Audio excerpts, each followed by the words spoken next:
¿Qué tal? ¿Qué tal, amigos? Muy buenas tardes. Bienvenidos a su programa Voces del Periodista, este programa que es de ustedes y para ustedes a través de las frecuencias de ABC Radio, las 760 de AM, de Organización Editorial Mexicana, este maravilloso grupo multimedia que está comprometido con usted, con la pluralidad, con que usted decida, con que usted escuche todas las voces. Esa es la libertad de expresión. Así es que, pues, muchísimas gracias, ingeniero Víctor Melara García, desde de esa cabina maravillosa de Estudios Tepeyac.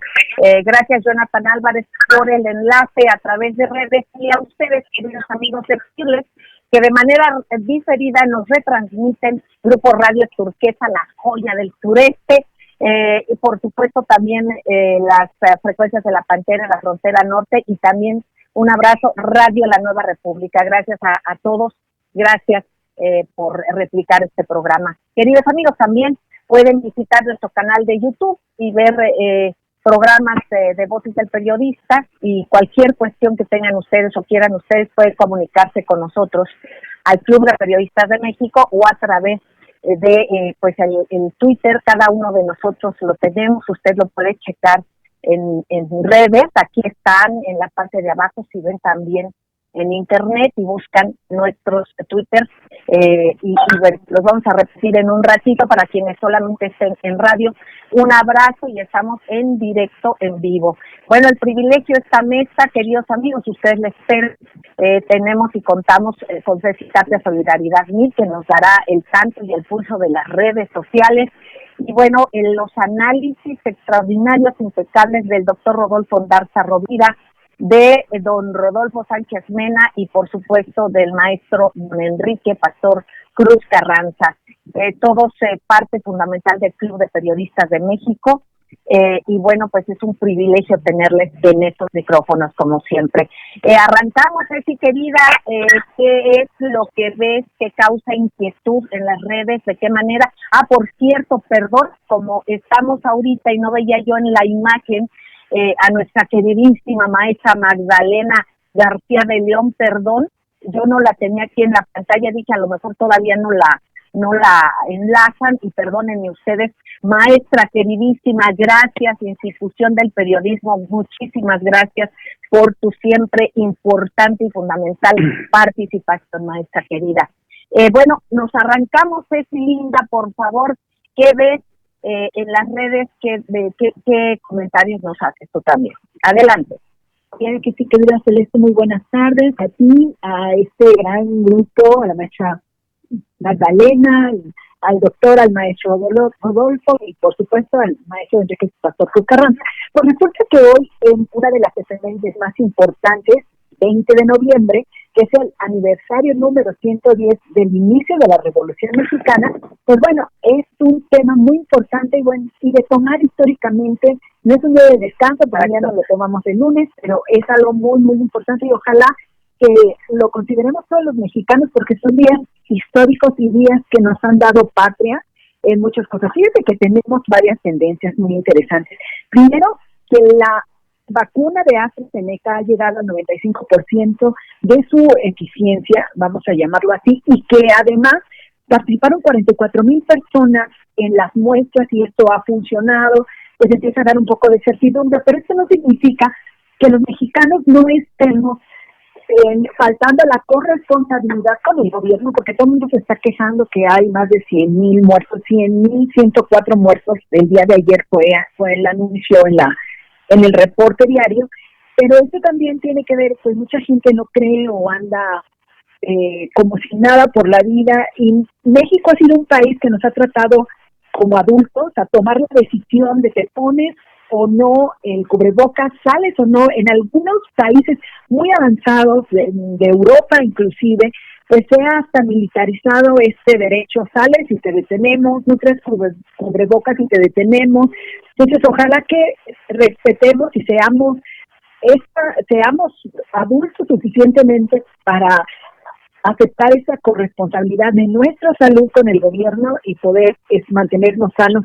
Y un tema que es muy interesante y que lo quiero comentar, resulta que el día de hoy falleció el señor Ernesto Cantó Gudini. Mucha gente, sobre todo los jóvenes, a lo mejor no van a saber quién es, pero él fue un campeón olímpico que llenó de orgullo el país en 1984 ganando una medalla de oro. Ustedes ojalá lo recuerden en esos momentos históricos muy bonitos, pero resulta que Ernesto Cantogrino, que tiene un Twitter de Ernesto Canto G, y lo comento porque a pesar de que el día de hoy falleció, él tuvo la oportunidad de despedirse vía Twitter con las personas mientras estaba en el hospital. Por eso es importante este tema de las redes sociales. Él comentó y da los buenos días el 31 de octubre de 2020, o sea, hace algunos días, cuando es hospitalizado, se comunican con amigos y familia por este medio tuitero y les explica que está luchando contra una enfermedad, no sabemos cuál. Sin embargo, dice, agradece las palabras sinceras, ha recibido miles de comentarios y agradece todo el cariño y espera pues ganarle a la enfermedad, algo que no pasó, y les aclara que no había necesitado pues donadores de sangre. Él hace muchas aclaraciones el día de hoy, pierde la batalla contra esta enfermedad, y pues bueno, un abrazo a todos los deudos, a todos los mexicanos, porque vamos perdiendo gente que nos ha llenado de orgullo, que desgraciadamente si revisan sus redes sociales son pequeñas, pero su trayectoria es enorme, y a toda su familia, a la gente del atletismo que sabe lo que significa ser un personaje de esa índole, pues les mandamos un abrazo. Y un tema que está muy por demás tocado y que ha sido el dolor de mucha gente, resulta que ha habido un recorte a muchos estados de la República, casi a todos. Pero lo quiero comentar porque el recorte presupuestal no es un berrinche, ni es porque se trate de alianzas federalistas, ni es tampoco porque este país esté mal. Resulta que justamente por esta pandemia, México está viviendo un déficit, es decir, una pérdida presupuestaria. Tenemos gastos y tenemos ingresos. Y estos ingresos tienen 718,193 millones de pérdida, y aún así el país está en un buen momento, aún a pesar de este déficit, que este déficit se puede ya sea resolver con una pérdida, quizá en algún momento con un asunto petrolero, que el próximo año, algún asunto más. Esto lo comento porque muchas personas están hablando de hay recortes, los mismos gobernadores están quejándose. Sin embargo, si ustedes revisan, y esto está ya sea en el SAT, está en la página del Gobierno de México y está en varias páginas, lo que de la Cámara de Diputados y Senadores, este asunto del recorte presupuestal y por supuesto las razones, se van a dar cuenta desde la página 1 que una de estas razones es esta pérdida presupuestaria, no es venganza, no es un odio, a los gobernadores les va a tocar el dinero que les corresponde.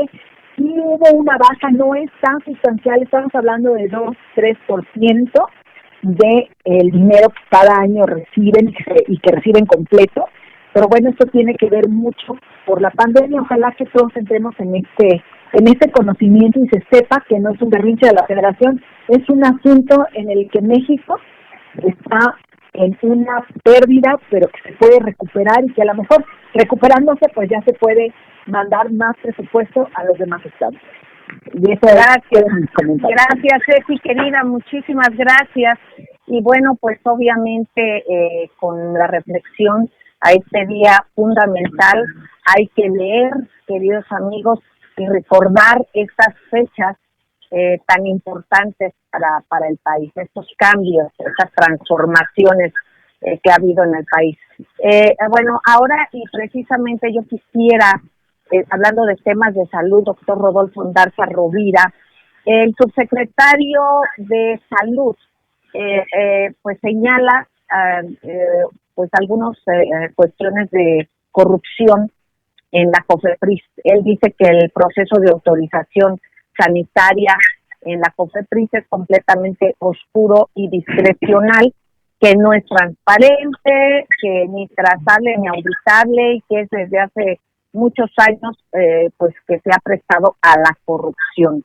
Yo te pediría, doctor, sobre todo para entender esto que él mismo señaló, de que se están abriendo investigaciones en particular en torno a los llamados terceros autorizados que podrían derivar, en denuncias penales. Y aquí es importante subrayarlo precisamente y por el sector salud y en lo que se traduzca esta corrupción, y me refiero a tiempos, a transparencias, a costos. Doctor, ¿qué nos puedes decir sobre esta entidad descentralizada y hasta qué punto infiltrada por algunos sectores pues de un interés económico muy poderoso? Adelante, doctor.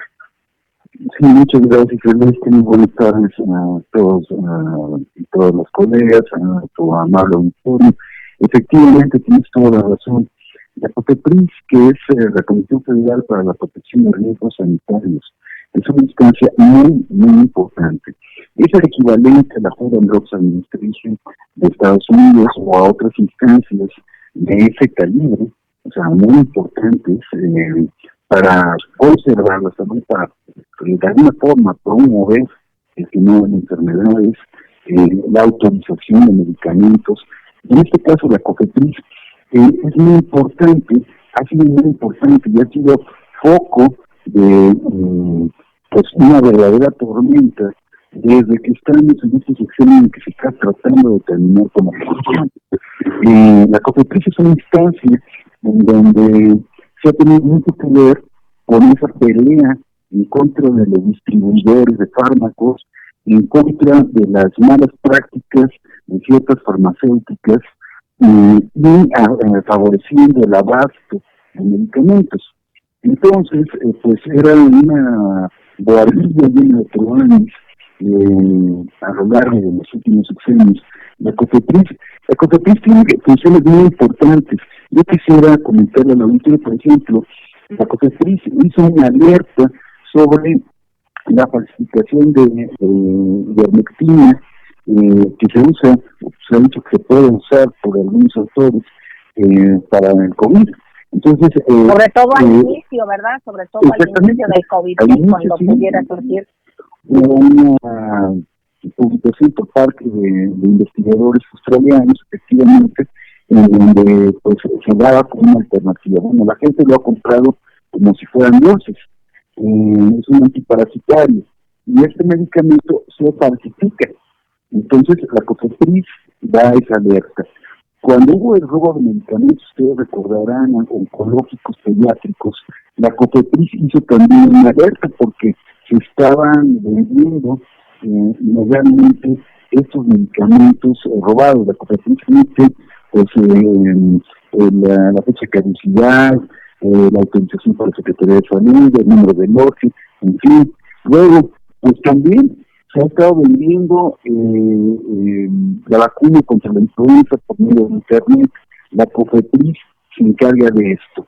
Pero, pues bueno, el tema de la COFEPRIS es un tema muy importante y que desde hace unos 3 meses está dando mucho de qué hablar.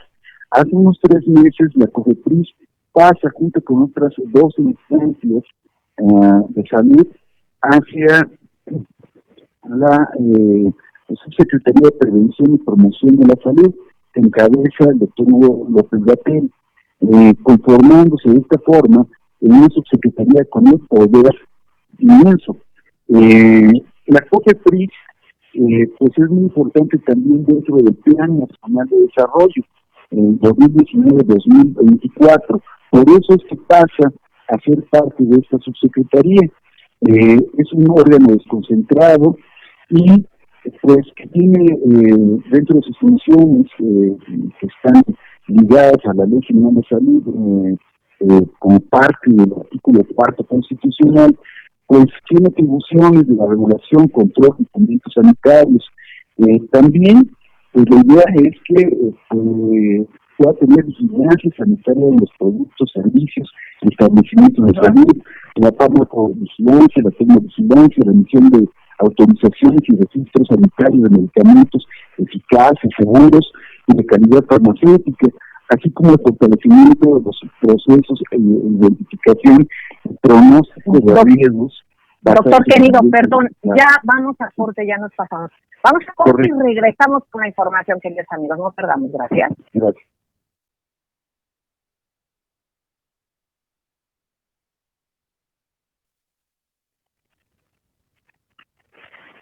Gracias, queridos amigos, gracias por seguir con nosotros. Seguimos en Voces del Periodista, en estas frecuencias de la pluralidad. Queridos amigos, escuchábamos al doctor Rodolfo Ondarza Rovira, científico mexicano, neurocirujano, defensor de derechos humanos. Bueno, continuamos escuchándolo. En la mesa se encuentra Ceci Tapia, la maestra Magdalena García de León, el maestro Enrique Pastor Cruz Carranza, el maestro Ricardo Sánchez Mena y su servidora Celeste Sáenz de Miera. Te continuamos escuchando en lo referente, doctor, al impacto de la COFEPRIS, y estamos hablando en relación a las declaraciones que hizo el subsecretario de Salud. Adelante.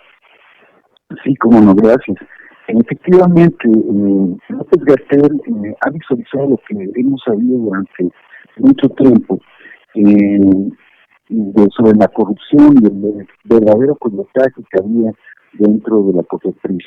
Mencionabas de los terceros autorizados. Un tercero autorizado es una persona física moral o moral que es avalada por la Secretaría de Salud. Regularmente se trata de un laboratorio privado y sirve para emitir dictámenes respecto al cumplimiento de requisitos de esta propia Secretaría o las normas correspondientes para realizar estudios o para efectuar trámites o concesiones sanitarias. Hasta el 2017, Celeste, la Comisión Federal de Protección contra Riesgos Sanitarios había validado a 202 terceros autorizados, de los cuales 122 eran laboratorios de prueba, 56 unidades de intercambiabilidad de medicamentos y 4 unidades de biocompatibilidad de biotecnológicos y 20 unidades de verificación. ¿Pero quién verificaba a ellos? No había quien los verificara. Por lo que Hugo López Gatell ha comentado que pasaban cosas terribles, ¿no? Dice que como parte de las indagaciones que ha encontrado dentro de la operación de COFEPRIS, ha habido tarifas de, textualmente dice él, ¿hasta dónde quieres llegar? Desde los 5,000 pesos para admitir y facilitar el trámite, o si quieres avanzar más, pagas 40,000 pesos. O si quieres llegar a que se tiene el comité de moléculas nuevas, puedes pagar unos 230,000 pesos. O incluso, si quieres llegar a que te salga la autorización, te puede costar hasta unos 15 millones de pesos. Eso es lo que está pasando en la COFEPRIS y eso es lo que cuesta nuestra salud. La salud es un negocio altamente lucrativo y que tiene que terminar. Eso no es ético, eso no es honesto y debe acabarse. Aquí es un poco, digamos, simplemente la regulación, por ejemplo, con esta cuestión de los fideicomisos, es la regulación, o sea, el que realmente haya otros canales y no que solamente sean autoauditables, por decirlo de alguna manera.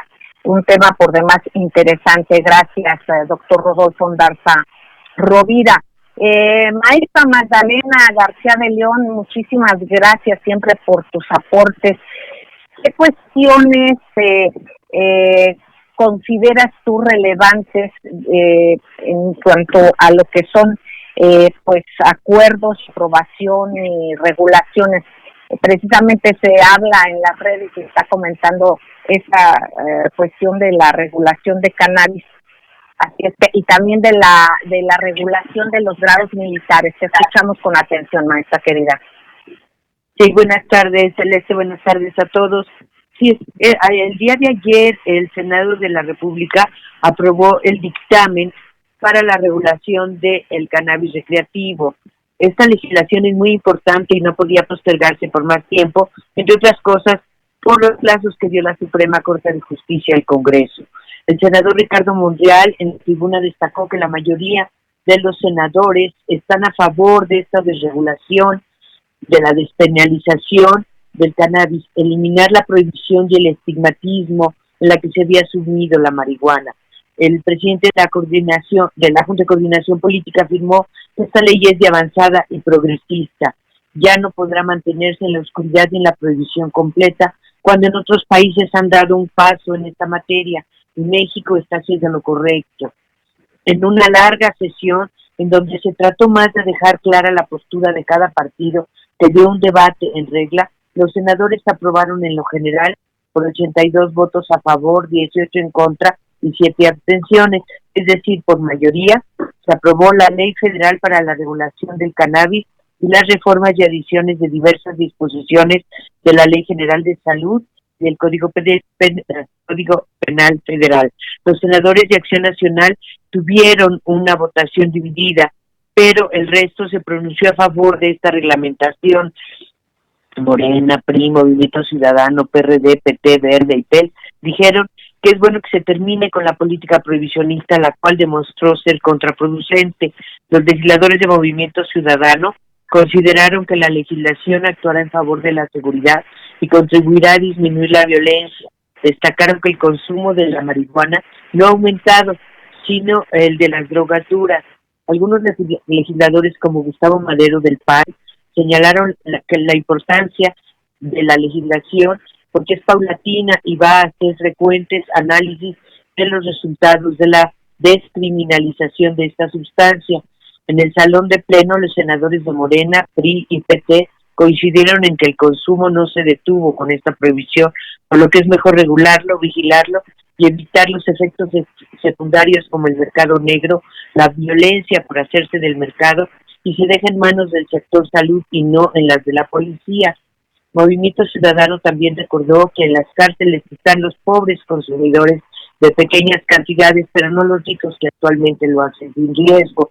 Hoy estamos en el peor de los mundos, pero es un gran avance terminar con el prohibicionismo, dijeron. Tenemos que regular y reglamentar, porque ningún sistema avanzado es prohibicionista y represor. Algunos legisladores consideraron que esta legislación es limitada, pero que se va a revisar a un año, y esto es esperanzador para lograr algo mejor. El senador Julio Menchaca, en la sesión también de ayer, presentó el dictamen en su calidad de presidente de la Comisión de Justicia y destacó que es uno de los dictámenes más polémicos de esta 64 legislatura. Y en la sesión del miércoles se aprobó un dictamen con los ascensos a 83 miembros de la Marina Armada de México, en el que no hubo debate. Solo la senadora del PAN, Xochitl Gálvez, pidió que se entregue con tiempo la información de los elementos de la Marina, del Ejército y de la Fuerza Aérea para que los legisladores conozcan los méritos de estos militares, como sucede con los demás cargos que el Senado debe ratificar. Posteriormente, el senador Higinio Martínez, presidente de la Comisión de Defensa, presentó un dictamen para ratificar ascensos de 212 elementos del Ejército y de la Fuerza Aérea. Señaló que varios senadores expresaron sus dudas sobre la culpabilidad del general Salvador Cienfuegos, detenido en Estados Unidos, a quien se le retiraron los cargos, pero lo que más se cuestionaba era el por qué se le detuvo sin mediar información a nuestro gobierno y dado su alto rango. Dijo que se lastimó y afectó a las Fuerzas Armadas de nuestro país, ya que fue detenido por las declaraciones de testigos protegidos y se congratuló de que se haya corregido esta absurda detención, no solo por el general Cienfuegos, que si resulta inocente, sino por la soberanía de nuestro país y por el respeto al Ejército y la Marina. Y finalmente, Celeste, hay que comentar que la próxima semana va a ser de mucho trabajo en el Senado. Habrá parlamento abierto lunes y martes. El miércoles se discutirá un dictamen de la Comisión de Gobernación y el jueves y viernes habrá sesiones ordinarias. Bueno, muchísimas gracias, maestra querida, gracias, y te agradecemos mucho porque es importantísimo dar seguimiento que se está haciendo desde los ámbitos, desde las cámaras, ¿no? Desde el ámbito del Senado, de la Cámara de Diputados, todo esto, ir dando seguimiento. Yo quisiera preguntarles a los maestros, sé que vamos a ir a un corte, pero dejar sobre la mesa tanto al maestro don Rodolfo Sánchez Mena como al maestro don Enrique, y posteriormente, pues, por supuesto, a quien quiera participar y opinar sobre esto que comenta la maestra y pues sobre esto de que causó malestar en la cúpula militar la detención del general, y esto es lo que comentaba y lo que comentó el senador Ricardo Monreal. Yo les preguntaría a ustedes qué opinión tienen, qué lectura tienen en la cuestión de política, y bueno, pues estamos viendo las diferentes repercusiones de esto. ¿Qué les parece si pues tenemos todavía 2 minutos, maestro don Rodolfo Sánchez Mena, luego vamos al corte y continuamos precisamente con los análisis de ustedes. Por favor, adelante, maestro querido. Bueno, muchos comentaristas y analistas se refirieron a la cúpula militar que se supone presionó al presidente, o al revés, se presionó por medio de ella, se presionó al gobierno norteamericano. Hay diferentes versiones sobre el papel que juega esta cúpula militar, y es muy importante revisar estas perspectivas y dar un análisis de qué se trata y de cómo se ha formado, a la vista de lo que hoy dijo el señor secretario de la Defensa en el aniversario de la Revolución Mexicana. Bueno, pues vamos a ir a un corte, queridos amigos. Gracias, maestro don Rodolfo Sánchez Mena, y seguimos con los análisis de esta mesa maravillosa. No perdamos, queridos amigos, gracias.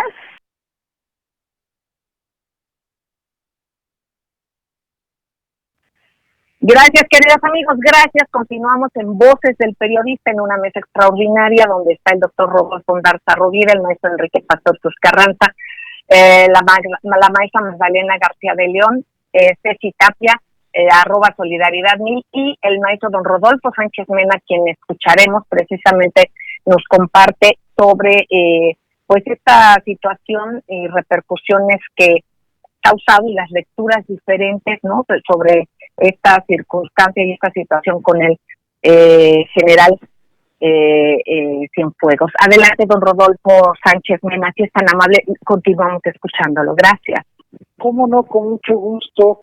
Hoy se esperaban las palabras que daría el señor secretario de la Defensa, porque pues iba a fijar su posición, ¿sí?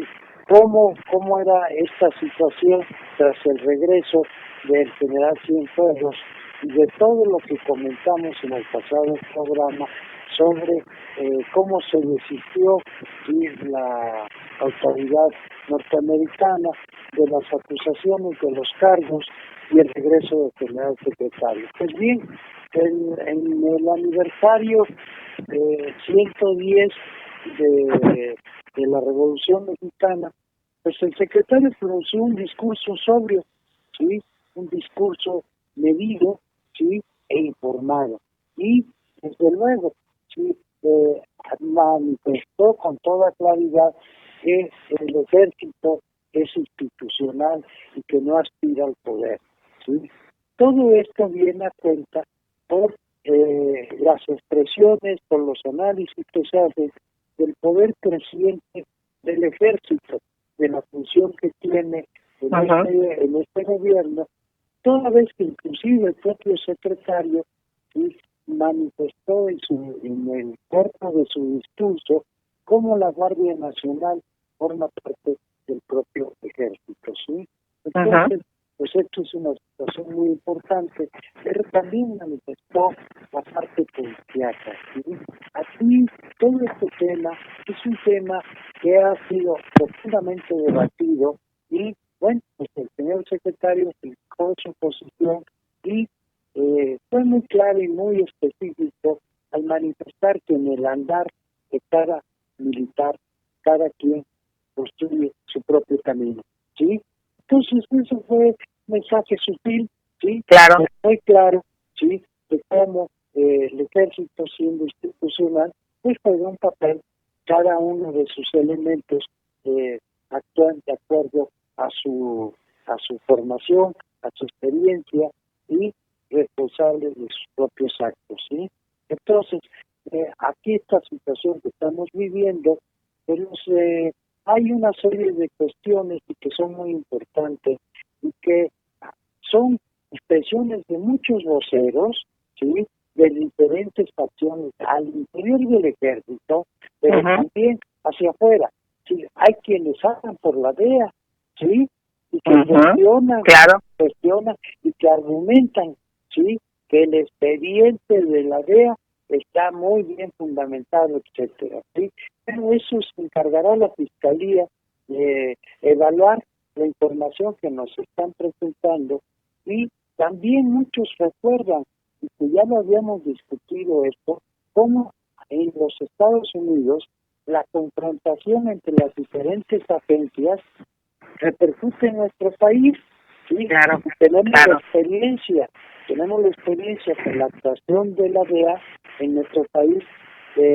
La CIA, que tiene un mayor rango, sí, que tiene una mayor función, pues han tenido disputas, sí, y bueno, pues ahí hay un libro de testimonio que se dice cómo fue muerto por la CIA el famoso Kiki Camarena, que dio lugar a un episodio de estos muy conflictivos, como el que ahora sí se está tratando de manejar por la parte de la DEA, ¿sí? Pero en lo que respecta a nuestro país y al exsecretario de la Defensa, pues se encuentra en nuestro país esperando a que en unos días, bueno, pues se precise qué hay de cargos, ¿sí? Aunque muchos piden y insisten en términos de la DEA, ¿sí? Que se le el área de lavado de dinero le congelen sus bienes. No puede hacerse mientras no haya una acusación, no haya una orden por parte de un juez. Y esta es la situación que hay. Pero hay otro aspecto que muy brevemente lo voy a comentar en este momento, un minuto nada más. Maestro, perdón, antes de dar este giro, maestro, sí. Una parte importante es también, y que debemos tener en cuenta, es el peso, el valor de los militares y su relación con sus pares del Pentágono.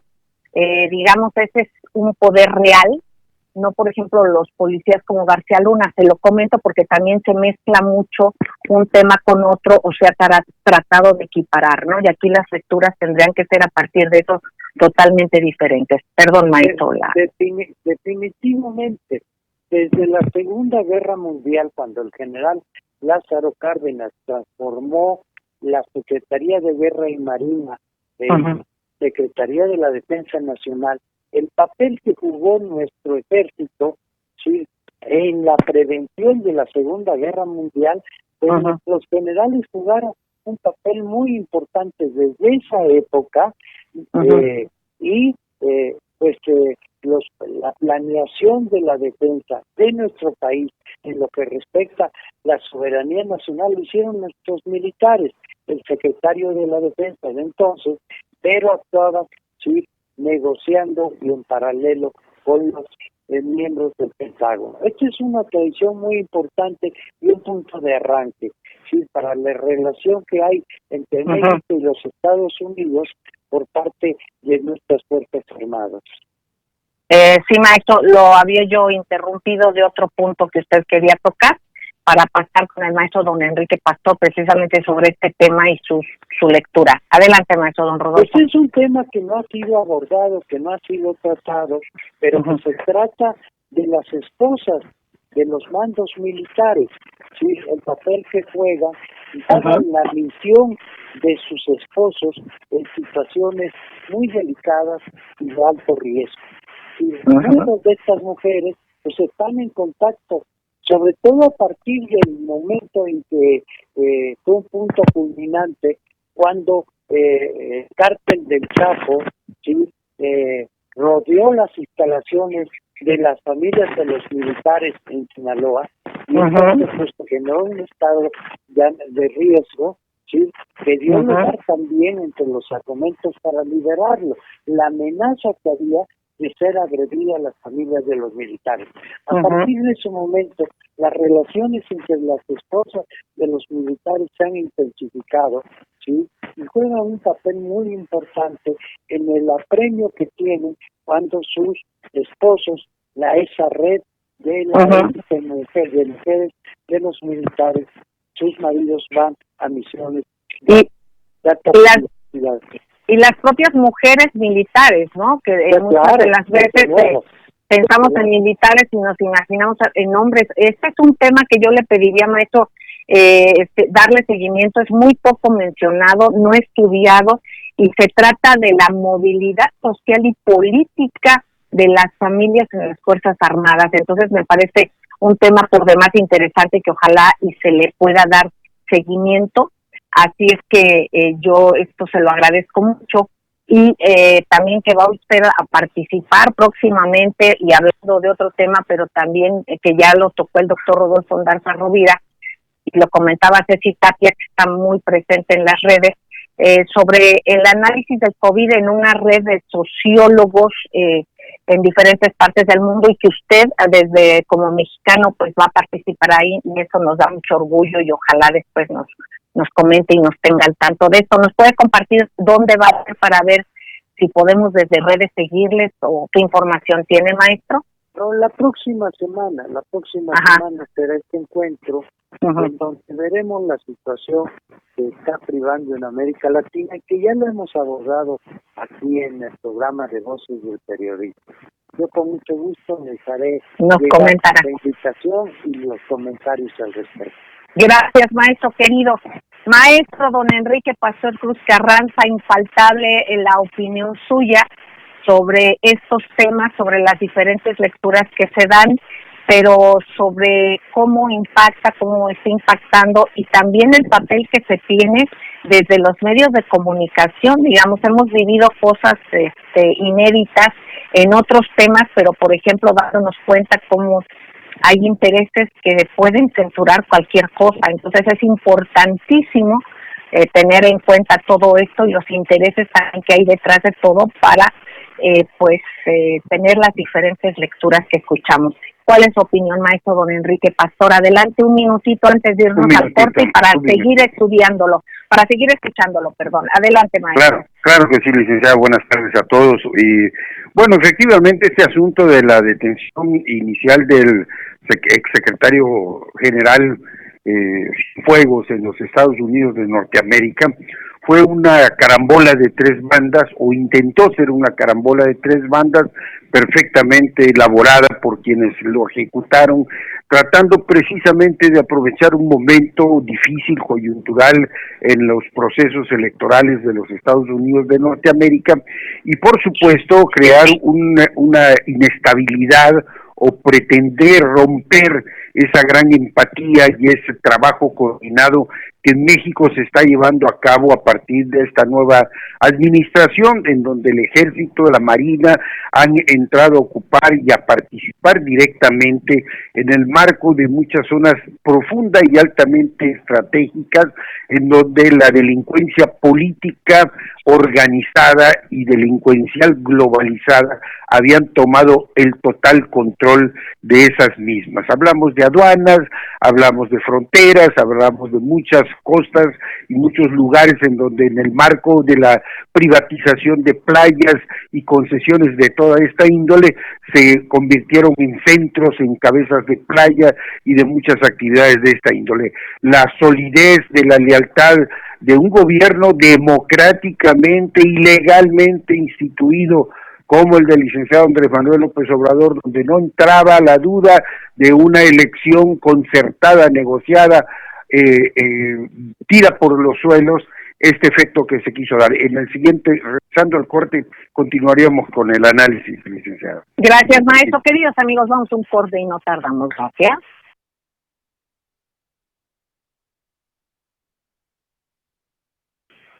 Gracias, queridos amigos. Seguimos en Voces del Periodista, en estas frecuencias de la libertad, donde hay pluralidad, y usted la corrobora todos los días al escuchar las diferentes voces, los diferentes puntos de vista. En esta mesa donde está el maestro Rodolfo Sánchez Mena, el doctor Rodolfo Ondarza Rovira, Ceci Tapia, Solidaridad 1000, la maestra Magdalena García de León, y por supuesto don Rodolfo Sánchez Mena. Bueno, seguimos escuchando al maestro Enrique Pastor Cruz Carranza sobre esta lectura de los acontecimientos recientes sobre el efecto Cienfuegos. Adelante, maestro don Enrique Pastor. Así es, licenciado. Solo basta para ir entendiendo todo lo que estuvo en juego, la reacción inmediata que se dio por parte de grupos económicos, poderes fácticos, beneficiados durante los gobiernos tanto de Vicente Fox Quesada como Felipe Calderón, pidiendo una inmediata intervención y ejecución de los juicios. Y ahora bien, él opera porque para eso existen los acuerdos entre los países, opera los acuerdos, los compromisos signados y el trabajo realizado por la Cancillería es importante para que estas circunstancias no sigan siendo eslabones en esa cadena de actos ilegales como fueron en su momento la introducción de armas, Rápido y Furioso y todo ese tipo de situaciones en donde curiosamente muchos de los que hoy se desgarran las vestiduras guardaron ominoso silencio, ¿no?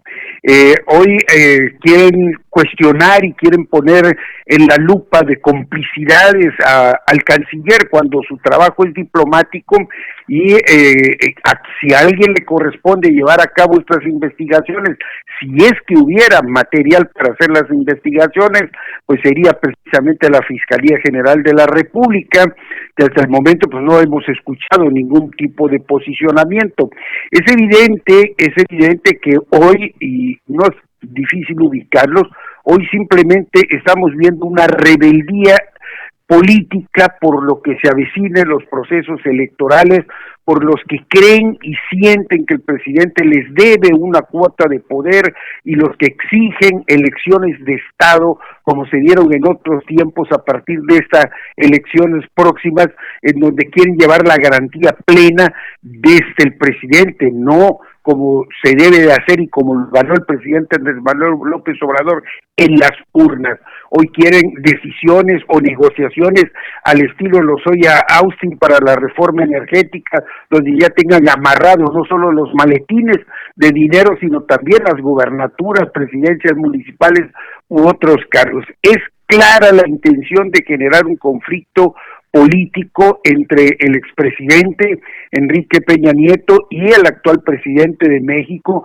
y obviamente al detener, al hacer este procedimiento contra el jefe del ejército de la Secretaría de la Defensa Nacional, que detuvo y participó y fue importante en la operación para entregar al Chapo Guzmán, el mismo que en otros tiempos en el gobierno de Fox se fugó, en el gobierno de Calderón se bañó en las albercas allá en los centros turísticos con varios gobernadores, y que en el gobierno de Enrique Peña Nieto fue detenido y entregado para su juicio allá. Esto tiene mucho, por supuesto, de fondo. La perversidad que se quiso hacer en este sentido ha sido totalmente nulificada con el trabajo de el reclamo de la dignidad de México, porque sí va de por medio.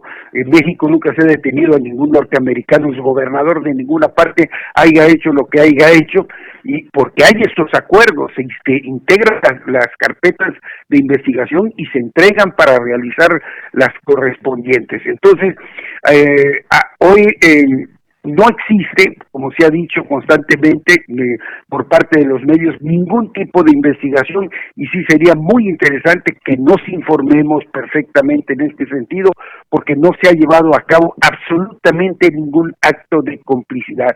Hay la presunción de la inocencia que no se operó en este sentido, hay un golpe bajo de la política internacional contra México, un golpe bajo que ha sido corregido por la jueza de los Estados Unidos de Norteamérica y por supuesto por el reclamo diplomático del gobierno de nuestro propio país.